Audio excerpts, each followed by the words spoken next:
오늘 고난주간의 수요일입니다.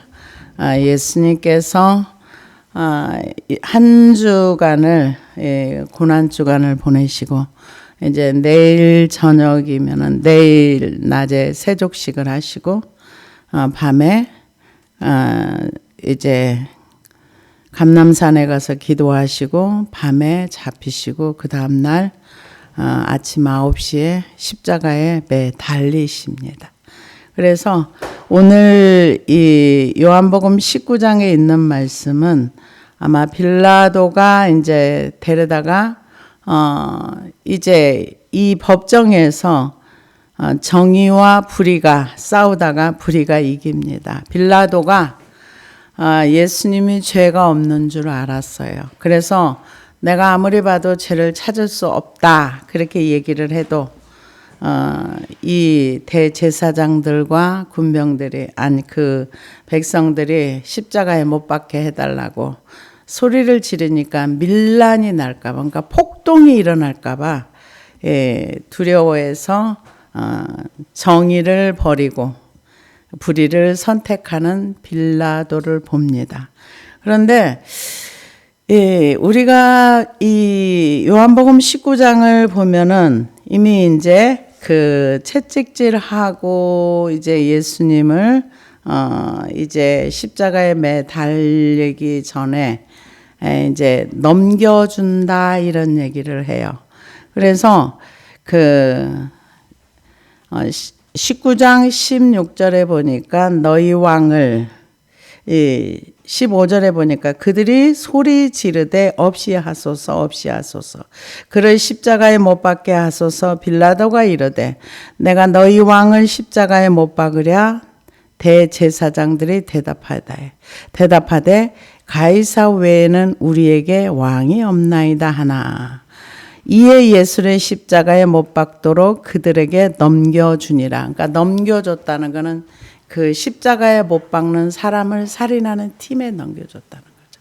그러니까는 군인들 중에 전문적으로 그 사람들을 십자가에 못 박고 처형하는 처형조에 넘겨줬다는 얘기죠. 그래서 보면은 공의와 정의, 이게 불의와 이렇게 싸울 때 불의가 이기는 경우는 세상 법정에 많습니다. 그러나 하나님 나라에서는 그게 불가능하겠죠. 그래서 결국 누가 이겼어요?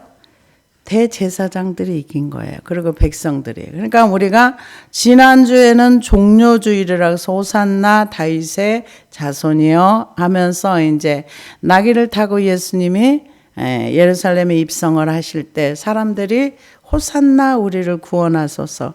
그러니까 이 예수님을 통해서 육신의 문제를 해결하고자 했는데 그 예수님이 원하는 것을 채워주지 않을 때 우리는 언제든지 예수님을 배반할 수 있는 사람이라는 것을 십자가의 그 고난주간의 한 주간을 통해서 호산나 다윗의 자손이여 우리를 구원하소서 했던 사람들이 종려가지를 흔들던 그 사람들이 이제는 십자가에 못 박게 하소서. 우리에게는 왕이 없나. 네, 맞죠. 왕이 없는 이유가 하나님을 왕으로 모시고 살았더라면 로마 압제하에서 그렇게 긴 시간을 살지 않았겠죠. 그런데 자기의 일을 자기 스스로가 고백을 하는 거죠. 우리에게 왕이 없나이다 하니 눈에 보이는 사람만 왕이라는 거죠. 이에 예수를 십자가에 못 박도록 그들에게 넘겨주니까 그 처형팀에 넘겨줬다는 거죠. 그랬을 때 그들이 예수를 맡음에 넘겨주고 이제 맡았어요. 누가? 처형팀들이 맡았겠죠. 맡음에 예수께서 자기의 십자가를 지시고 그 해골 히브리 말로 골고다이라는 곳에 나가시니 그들이 거기서 예수를 십자가에 못 박을세. 이 요한복음을 보면은요, 여기 어떤 감정이 들어간 게 하나도 없어요. 그냥 있는 사실을 그대로 객관화 시켜가지고 그냥 이렇게 기록을 해놨습니다. 그래서 이 십자가를 이제 못 박혔습니다. 예수님이 못 박히고 다른 두 사람도 그와 함께 좌우편에 못 박으니 예수는 가운데 있더라. 빌라도가 패를 써서 십자가 위에 붙이니 나사렛 예수 유대인의 왕이라 기록되었더라. 예수께서 못 박히신 곳이 성에서 가까운 곳으로 많은 유대인이 이 패를 읽는데 히브리와 로마와 헬라말로 기록되었더라. 이 골고다 언덕이요, 그 예루살렘 성에서 가까워요. 우리가 걸어가도 30분이면 걸어갈 수 있는 길이에요. 그래가지고 지금도 그 슬픔의 길이라 그래가지고 아마 있을 거예요. 이렇게 걸어가도 30분이면 가는데 시장통을 이렇게 지나가는데 도로도 좁고 그래가지고 그 예수님이 그 가다 보면 몇 번째 쓰러지신 곳 이렇게 표시가 이렇게 되어 있어요.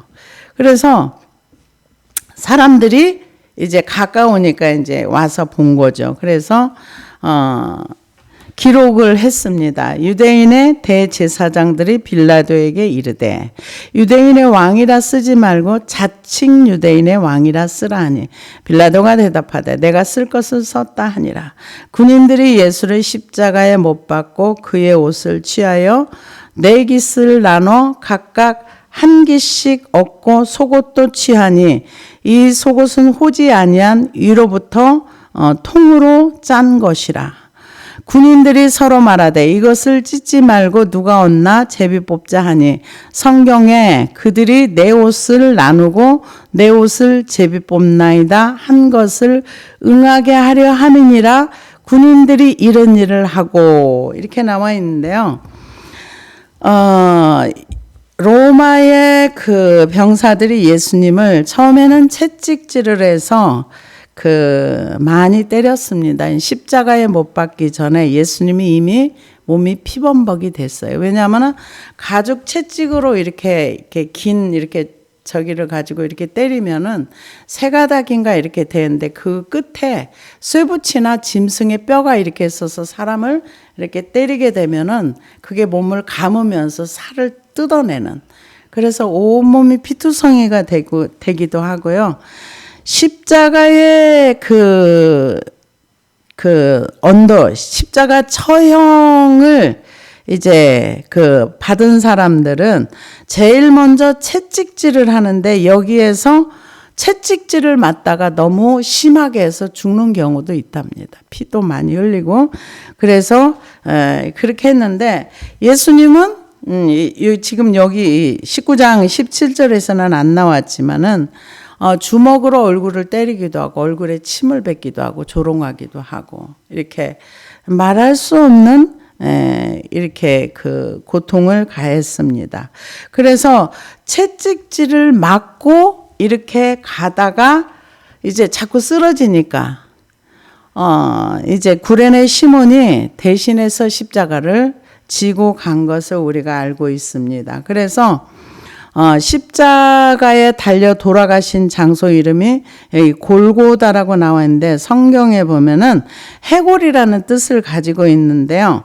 이 골고다는 언덕은 바위로 이루어진 언덕이 그 모양이 해골과 비슷하답니다. 그렇게 양쪽에 이렇게 해골 모양으로 생겨가지고 이 골고다 해골이라는 뜻으로 불렀답니다. 그래서 해골을 히브리 말로 번역하면 골고다래요.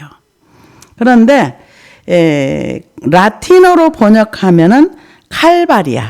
그래서 이것을 칼바리아가 갈보리로 이렇게 불렀답니다. 그래서 갈보리, 해골 같은 말이랍니다.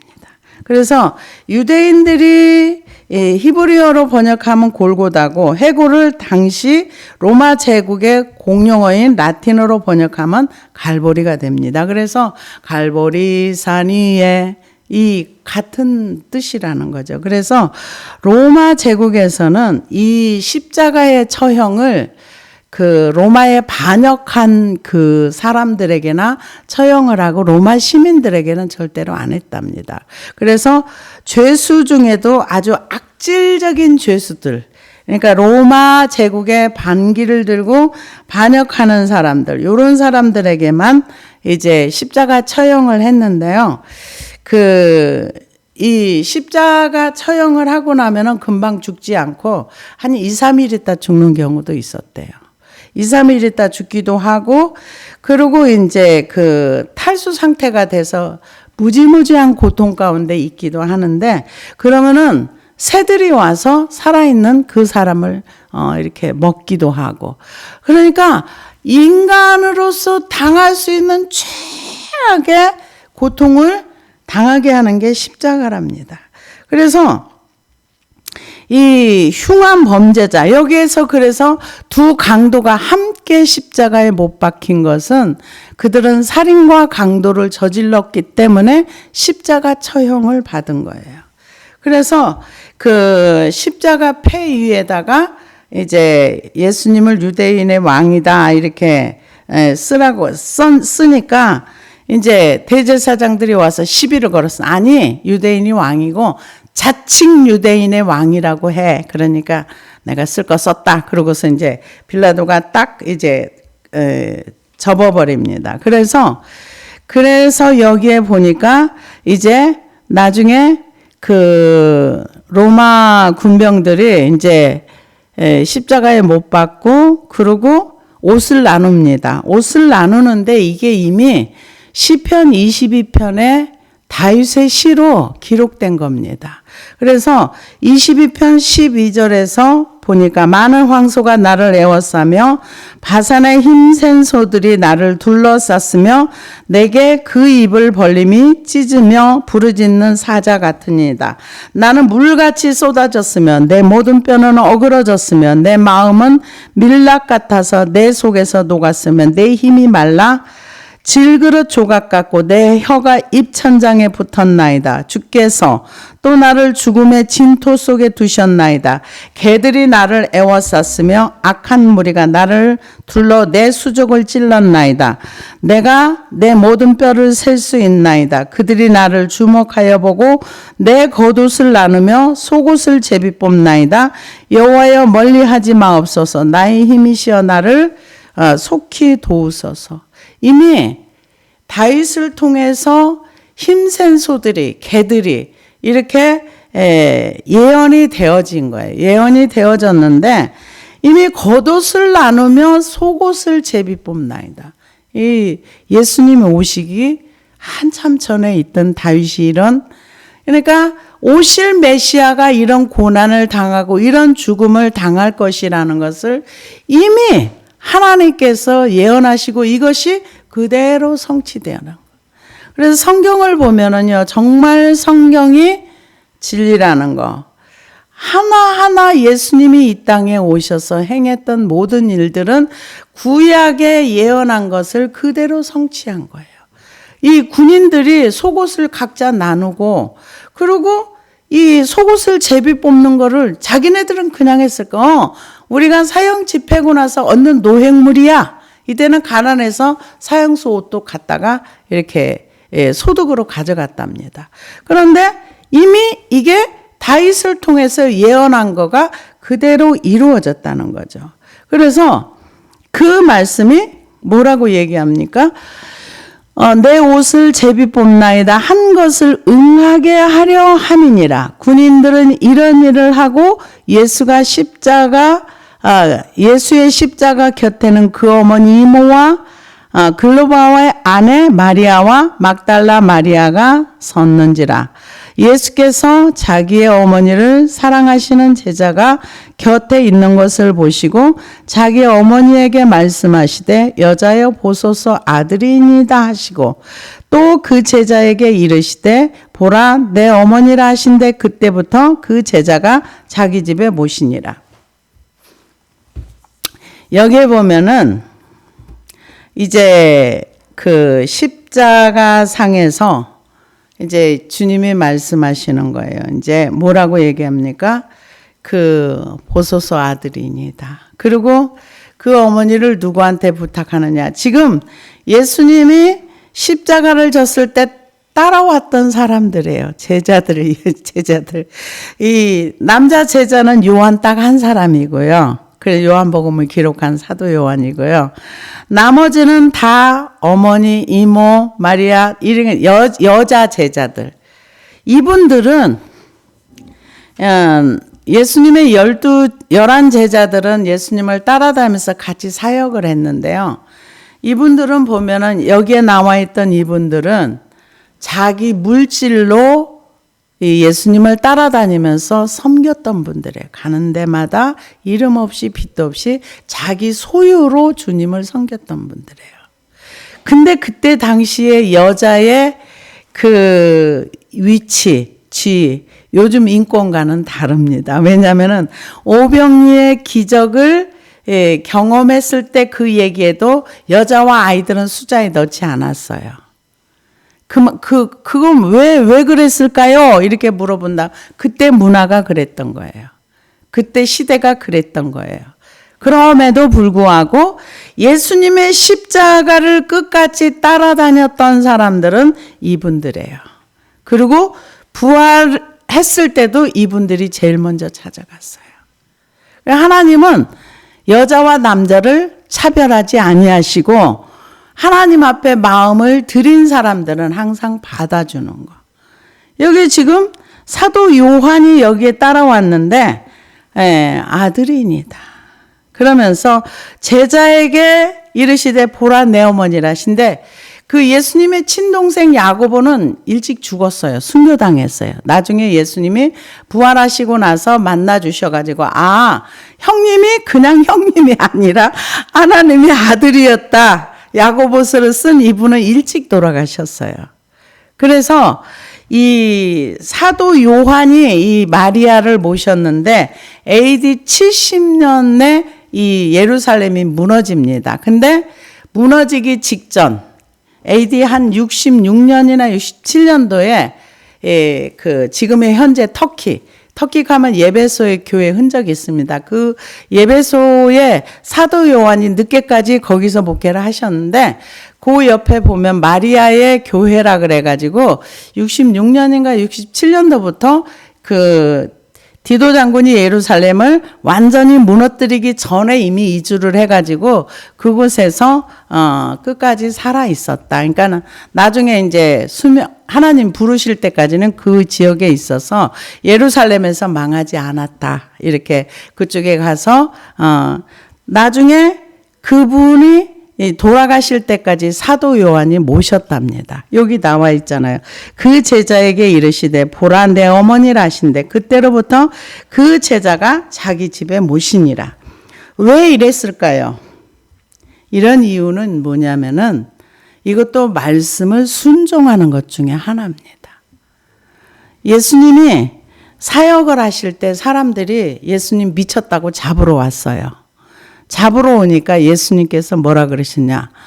누가 내 어머니며 누가 내 형제인가. 말씀을 듣고 순종하는 사람이 내 어머니고 내 형제다. 이렇게 얘기를 했거든요. 그러니까 우리는 예수 그리스도의 피로 한 형제 자매가 됐다는 거죠. 그래서 사도 요한은 예수님의 말씀을 100% 순종한 거죠. 내 어머니 네가 모셔라. 그래 아멘 하고서. 근데 사도 요한이 모셨겠어요? 와이프가 모셨겠지. 그래도 순종하면서 말씀을 순종했다는 거예요. 그러면은 이 말씀에 순종하는 사람이 예수님의 형제가 되고 부모가 된다. 이렇게 예수님이 직접 말씀하신 거예요.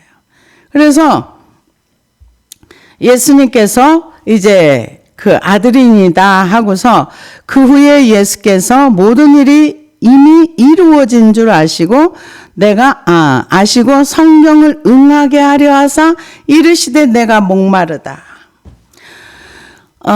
예수님이 십자가에 못 박히신 후 6시간쯤 지났을 때열합니다. 원래 한 6시간 후에 돌아가십니다. 근데 오후 한 3시경인데 그 전에 피를 많이 흘리셨기 때문에 굉장히 목이 말랐던 것 같아요. 이제 아마 마지막 말을 하시기 위해서 목마르다 이렇게 얘기를 했는데요. 이거는 시편의 말씀을 그대로 이루기 위해서. 시편 69편 21절에 그들이 쓸개를 나의 음식물로 주며 목마를 때 초를 마시게 하였사오니 이 말씀이 이루어진 거죠. 그래서 예수님이 십자가에서 하신 말씀들은, 하신 모든 행동들은 다 성경에 기록된 걸 그대로 이루시기 위해서. 그렇게 이 고통 가운데 있으면서도 그대로 행동하셨어요.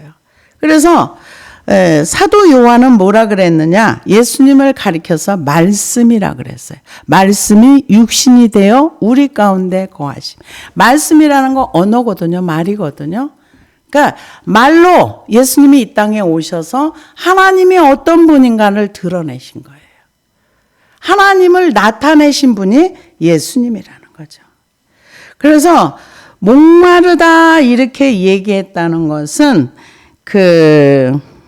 신포도주를 적신 해면, 스펀지를 우슬초에 깨어서 예수님에 갖다 대어줬습니다. 여기에서 신포도주는 로마 군인들이 마시던 음료수인 옥수수라는 것인데, 이것은 갈증 해소에 실제로 도움이 되는 음료였답니다. 그래서 그러나 약간의 도움이 됐지만 이거는 성경의 말씀을 그대로 이루시기 위해서.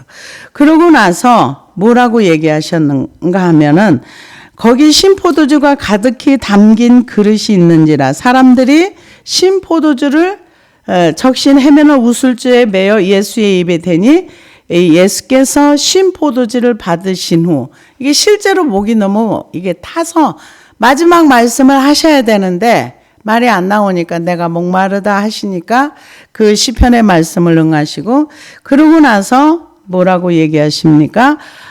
신포도주를 받으신 후에 이르시되 다 이루었다 하시고 머리를 숙여 영원히 떠나가시다.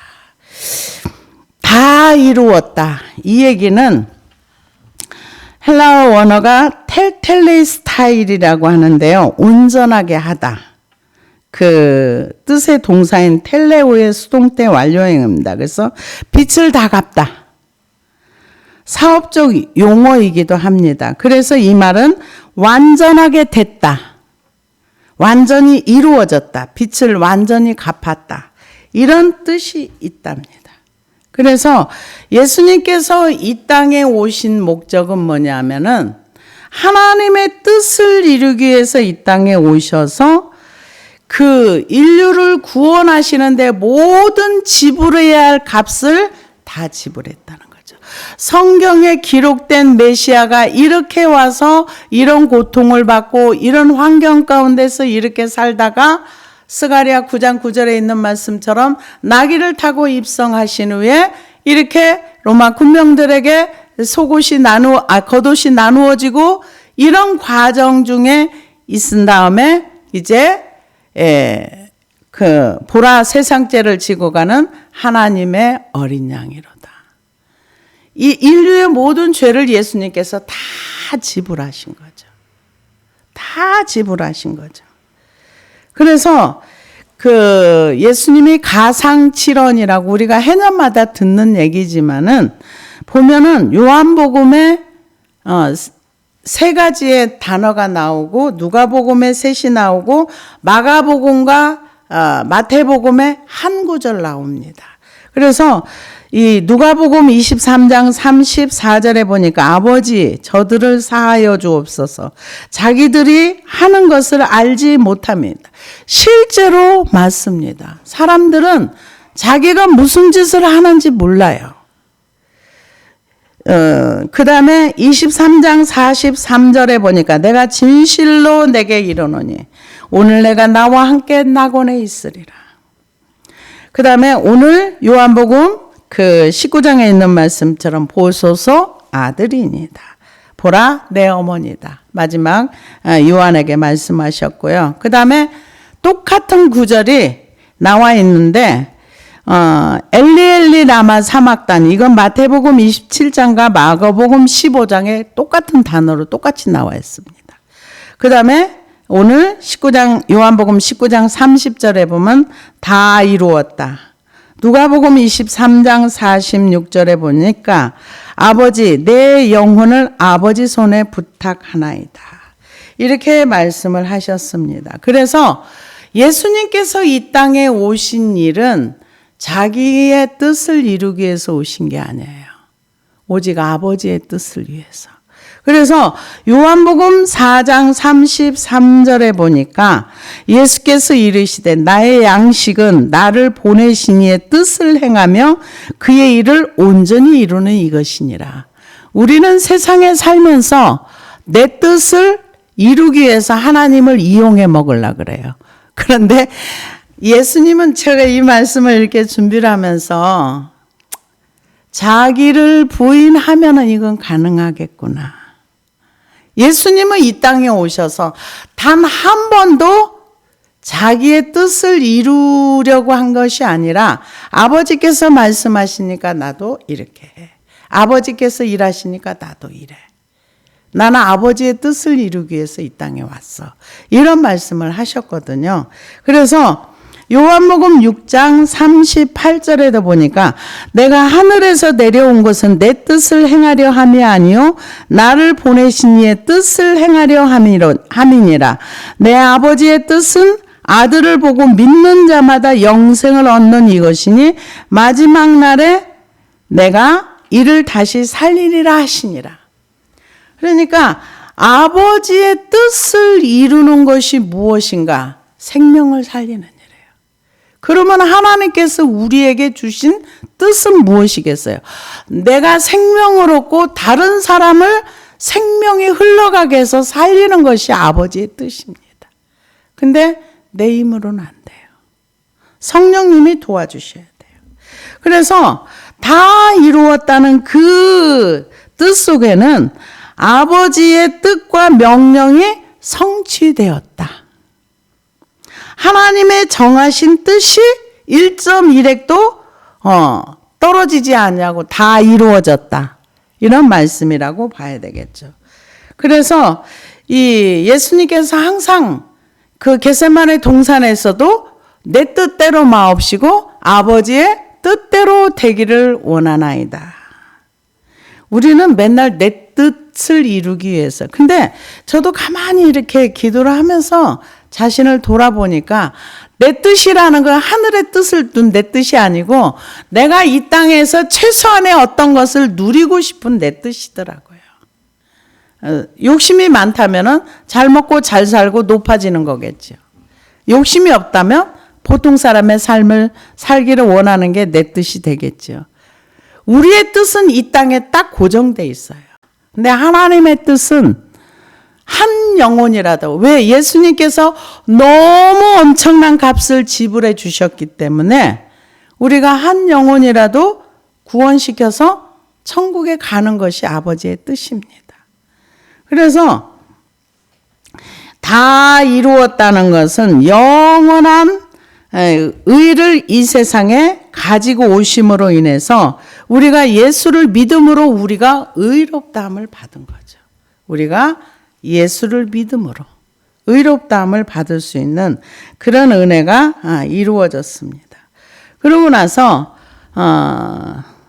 다 이루었다 하시고 머리를 숙여 영원히 떠나가시니라. 그 영원히 떠나가셨다는 건 누가 강제로 빼앗아 간 것이 아니라 아버지께로 갔다는 얘기겠죠. 그래서 우리가 이제 예수님이 이 땅에 오셔서 하나님의 뜻을 이루기 위해서 모든 것을 자기를 예수님은 이 땅에서 주장한 적이 없어요. 다 어디에 맞춰져 있느냐? 하나님께서 말씀하신 그것을 자신이 그것을 이루기 위해서 최선을 다하는. 그래서 누구든지 나를 따라오려거든 자기를 부인하고 자기 십자가를 지고 나를 쫓을 것이니라. 근데 이게 참 오해되어졌던 거가 저도 그런 줄 알고 살았어요. 힘들면 무조건 십자가라 그래요. 아니요. 힘든 건 십자가가 아니고요. 힘들고 무거운 건 주님의 십자가 밑에 내려놔야 돼요. 우리가 짐을 지고 그 무거운 짐 속에서 헤매는 걸 원치 않으세요. 십자가는 내 죄를 짊어지고 십자가 밑에서 예수님과 함께 죽는 거예요. 함께 죽고 함께 사는 거예요. 다시. 그래서 그러고 나서 영혼이 떠나가시고 이날은 준비일이라. 유대인들은 그 안식일이 큰 날이므로 그 안식일에 시체들을 십자가에 두지 아니하려 하여 빌라도에게 그들을 다리를 꺾어 시체를 치워달라 하니. 그러니까 유대인들은 지금 그 무죄한 사람을 죽였어요. 예수님이 빌라도가 죄가 없다고 하는데도 죽였어요. 그런데 왜 시체를 치워달라 했을까요? 안식일에는 시체를 두면 안 된답니다. 안 되기 때문에 그 시체를 치워달라고 한 거예요. 그리고 사람들이 또 무슨 폭동이나 이런 게 날까 봐서 무죄한 자를 죽였어? 근데 저는 이 말씀을 가만히 묵상하다가 대제사장들의 입장에서 한번 생각해 봤어요. 근데 우리가 생각할 때는 이 예수님이 무죄한 자로 죽었다 이렇게 생각할 수 있는데 대제사장의 입장에서는 죄인이 맞아요. 왜 죄인이 맞습니까? 감히 네가 뭔데 하나님의 아들이라 그래. 참나마도다. 그런 얘기가 나왔던 것처럼 너는 강도보다 더 악한 놈이야. 네가 감히 하나님을 자칭해? 왜? 눈이 가려워졌기 때문에 안 보이는 거예요. 그래서 초림에 예수님이 오셨을 때도 소수의 성령님의 감동된 사람만 예수님을 만나봤어요. 그렇다면은 주님의 재림 때에도 똑같을 거예요. 똑같을 거예요. 예수님을 알아볼 수 있는 사람은 성령님과 함께하는 사람이 주님의 재림 때도 알아볼 수 있을 거예요. 안 그러면 초림 때도 아무도 몰랐어요. 근데 소수의 성령님이 함께했던 사람, 하나님이 알려준 사람만 예수님을 만날 수 있었어요. 그래서 시체를 치워달라. 왜? 안식일에 시체가 있으면 안 되거든요. 그래서 시체를 치워달라 그랬을 때 이제 치워줍니다. 군인들이 가서 예수와 함께 못 박힌 첫째 사람과 또 그 다른 사람의 다리를 꺾고, 다리를 꺾는 이유는 이게 다리를 이 건장한 사람이 2, 3일 동안 살아있기 때문에 다리를 꺾게 되면은 도망도 못 가고 거기서 피를 많이 쏟아 빨리 죽는답니다. 그래서 이 원래는 이 로마의 법에 의하면은 십자가에 처형당한 사람들은 아무데나 가서 이렇게 시체 처리를 못 한대요. 그 매장된 장소에 가서 이렇게 처리를 해버려야 되는 거래요.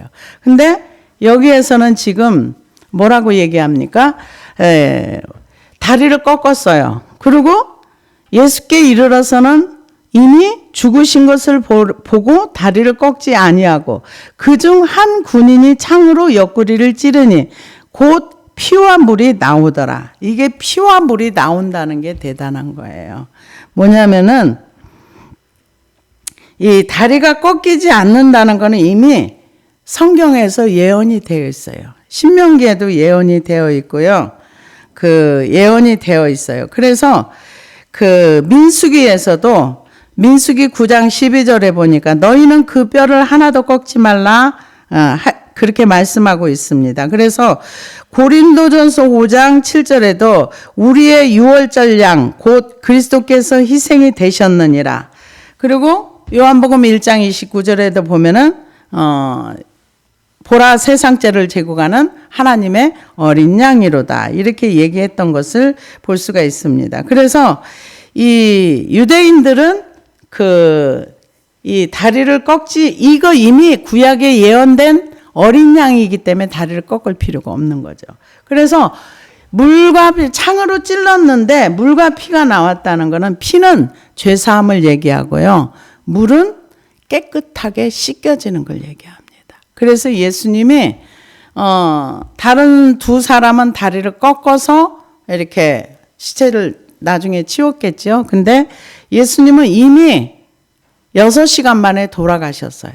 돌아가셨는데 창으로 이렇게 그 옆구리를 찔렀는데 전설에 의하면은 창을 찔른 그 사람이 안질이 오랫동안 있었는데 그에서 이렇게 떨어지는 피를 이렇게 예수님 피를 맞고서 완전 치유가 됐다 이런 얘기가 있었는데, 피는 죄사함을 얘기하는 거고 물은 이 씻겨지는 걸 얘기한답니다. 그래서 예수님이 이미 구약에도 예언된 이런 부분이라고 볼 수가 있습니다. 그래서 예수께서 이르러서는 이미 죽은 것을 보고 다리를 꺾지 아니하고 그중 한 군인이 창으로 옆구리를 찌르니 곧 피와 물이 나오더라. 이거는 확인 사살이라고 봐야 되겠죠. 죽었는데 진짠가 하고서 그랬겠죠. 그래서 이를 본 자가 증언하였으니 그 증언이 참이라.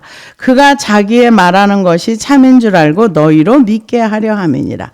이 일이 일어난 것은 그 뼈가 하나도 꺾이지 아니하리란 성경을 응하게 하려 함이라. 이게 두 사람은 다리가 꺾였는데 예수님 꺾이지 않은 것도 이미 구약의 어린 양으로서 꺾지 않을 것을 예언됐다 이렇게 얘기하고 있습니다. 그러면서 또 다른 성경에 그들이 그 찌른 자를 보리라 하였느니라. 그러면서 아리마대 사람 요셉은 예수의 제자이나 유대인이 두려워 그것을 숨기더니 2일 후에 빌라도에게 예수의 시체를 가져가기를 구하매 빌라도가 허락하는지라. 이에 가서 예수의 시체를 가져가니라. 일찍 예수께 밤에 찾아왔던 니고데모도 몰약과 침향 섞은 것을 100리트라쯤 가지고 온지라. 이에 예수의 시체를 가져다가 유대인의 장례 법대로 그 향품과 함께 세마포로 쌌더라. 여기 보면은 리트라라는 거는 로마 단위로 말을 하면은 그 몰약과 섞은 건조제와 향초제를 얘기하는데요. 얼마 정도 되냐면은 300에서 400g 정도 된답니다. 근데 이게 굉장히 비싼 거래요. 그 니트라라는 단어가 약 300에서 400g 되는데 이거는 100리트라니까 약 30에서 40kg 정도. 많은 양이죠. 어마어마한 양입니다. 그런데 이런 사람들이 장례를 치를 때 향료를 사용하긴 하지만 이렇게 많이 사용하지 않았답니다. 근데 그 딱 한 계층만 이 니트라의 100리트라 정도 사용하는데 이거는 누구냐 하면은 왕족들만 쓸 수 있는 그런 향품이래요. 그리고 왕족들에게만 이렇게 풍성한 30-40kg의 향품을 써서 이렇게 장례를 치르는. 원래 십자가에 죽은 그 시체는 장례를 치르는 게 아니라 버리는 곳이 따로 있었고 그 까마귀의 밥이 되든지 뭐를 이렇게 치워버리는데 이 니고데모하고 이 아리마대 요셉 이 사람들은 원래 예수님을 믿는 사람이었는데 워낙에 대제사장이나 지금도 마찬가지예요. 이 유대인들이 예수를 믿으면 지금도 굉장히 불이익을 받아요. 근데 이때도 굉장히 그랬어요. 그러니까 몰래 믿었던 거예요. 근데 이 사람들을 둘 다 누구냐? 공회원, 지금 말하면 국회의원 정도 되는 그런 사람들인데 이 예수님을 만나고 나서 이제 확실하게 이제 그거는 이제 자기 정체를 드러낸 거죠. 이제 나는 예수 믿는 사람이야 드러낸 거죠. 왜냐하면은 향품을 이 정도 3-4kg 정도 가지고 와서 자기 무덤에 장사를 지내고 그리고 이렇게 했다는 거는 왕족의 수준의 장례식이랍니다. 그래서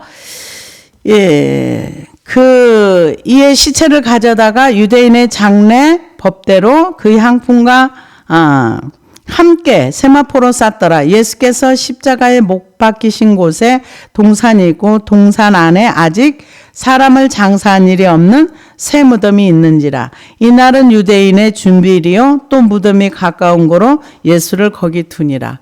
근데 이 말씀도 그대로 예언되어진 걸로 예언이 완성된 거죠. 이사야 53장 12절에 보니까 그는 곤욕과 신문을 당하여 끌려갔으나 그 세대 중에 누가 생각하기를 그가 살아있는 자들의 땅에서 끊어짐은 마땅히 형벌받을 내 백성의 허물 때문이라 하였으리요. 그는 강포를 행하지 아니하였고 그의 입에 거짓이 없었으나 그의 무덤이 악인들과 함께 있었으며 그가 죽은 후에 부자와 함께 있었도다. 여호와께서 그에게 상함을 받게 하시기를 원하사 질고를 당하게 하셨은즉 그의 영혼을 속건제물로 드리기에 이르면 그가 씨를 보게 되면 그의 날은 길 것이요 또 그의 손으로 여호와께서 기뻐하시는 뜻을 성취하리로다. 그가 자기 영혼에 수고한 것을 보고 만족하게 여길 것이라. 나의 의로운 종이 자기 지식으로 많은 사람을 의롭게 하며 또 그들의 죄악을 친히 담당하리로다. 그러므로 내가 그에게 존귀한 자와 함께 몫을 받게 하며 강한 자와 함께 탈취한 것을 나누게 하리니 이는 그가 자기 영혼을 버려 사망에 이르게 하며 범죄자 중 하나로 헤아림을 받았음이니라. 그러나 그가 많은 사람의 죄를 담당하며 범죄자를 위하여 기도하였느니라. 이게 53장에 예수님이 그 십자가상에서 당할 것과 그리고 십자가에 죽으신 후에 부자들의 무덤에 장사될 것까지. 그러니까 그냥 일반 사람들이 볼 때는 예수님이 3년 공생에 살고 그리고 억울하게 누명 쓰고 십자가에 죽었네 이렇게 일반 사람 볼 수 있지만 예수님이 살아온 그 모든 행적이 구약에 기록된 메시아가 이렇게 와서 이렇게 죽고 이렇게 살 것이다 했던 것을 그대로 성취가 된 거죠. 하나님이 얼마나 대단하신 분인가. 자연 만물과 얼마나 섬세하다는 걸 알 수 있는 거죠. 우리가 요나서를 보지만 요나 한 사람을 위해서 하나님께서 태풍도 사용하시고 물고기도 사용하시고 그 영혼이 하나님께 돌이키게 하기 위해서. 우리 주님이 이 땅에 정말 하나님이 얼마나 정확하신 분인가.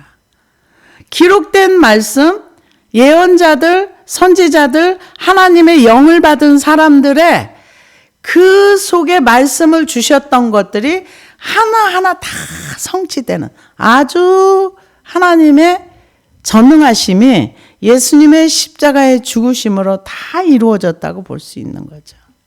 그래서 우리가 그 예수님이 오셨다 간 거는 그러니까 이거를 믿기 싫으니까 사람들이 하나의 신하다. 어떻게 이 내용을 봐서는 뭘 얘기할 수 있어요? 정말 예수님은 사람이셨다. 정말로 신이셨다. 신이고 완전한 사람이고. 그래서 정말 인류를 위해서 피를 흘려 주셨다. 보라 세상 죄를 지고 가는 하나님의 어린 양이로다. 이 피가 없으면 생명을 속할 수가 없다 그랬어요. 레위기 17장 11절에 보니까 피가 생명을 속한다 그랬어요. 그 피로 말미암아 우리가 죄사함을 받고. 그래서 정말 죄사함을 받으면 죄에서 자유한 거예요. 정말 자유한 거예요. 그런데 예수를 믿으면서도 왜 자유하지 못한가? 죄를 안 가져가서 그래요. 하나님과 사귐이 죄를 인정할 때 사귐이 있다 그랬어요. 요한 1서 1장 7절에서 쭉 보면은 하나님과 우리가 어떻게 사겨요? 근데 우리의 죄를 가지고 가면 그분과 사귐이 있고 만약에 내가 죄 없다고 하면 하나님은 거짓말장이라 이렇게 말한다 그랬어요. 그래서 우리가 이 예수님이 그러니까 이 예수님이 온 걸 싫은 사람도 있죠. 이런 사람들은 기절했다가 어떻게 하나님의 아들이 이 땅에 왔겠어. 어떻게 십자가에 죽으셨겠어. 그냥 기절했다 깨어난 거지. 이런 식으로 믿고 싶은 사람도 이 땅에는 많습니다. 그러나 우리는 기록된 말씀을 그대로 100% 믿고 이 말씀이 진리라고 인정하고 이 말씀이 하라는 대로 우리는 삶을 살아내야 될 줄로 믿습니다. 기도하시겠습니다.